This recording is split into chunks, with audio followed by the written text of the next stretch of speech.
伫咧嘉义环路是全台完整起亚正上济所在，嘉义县文化基金会结合在地产业，也请老师来到社区教民众用灰仔土立起亚，嘛替传统的农业发展增加艺术气氛。社区的时代，大家专心立手中的灰仔土。嘉义县环路乡部位社区的民众，暗算要用灰仔土来立地方上出名的特产起亚。我们这边不只是产柿子。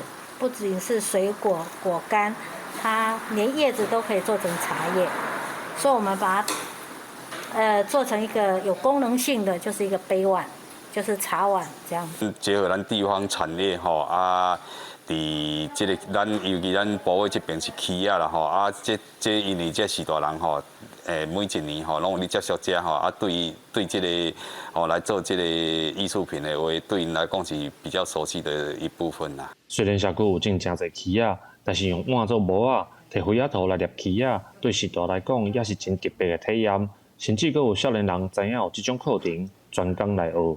应该说我没有想到说在乡村就是山上会有这么，其实我觉得算很专业的课程，然后也对所有的长辈，就是所有的学习者都很照顾到，然后也都会去指导他。我觉得还蛮好玩的。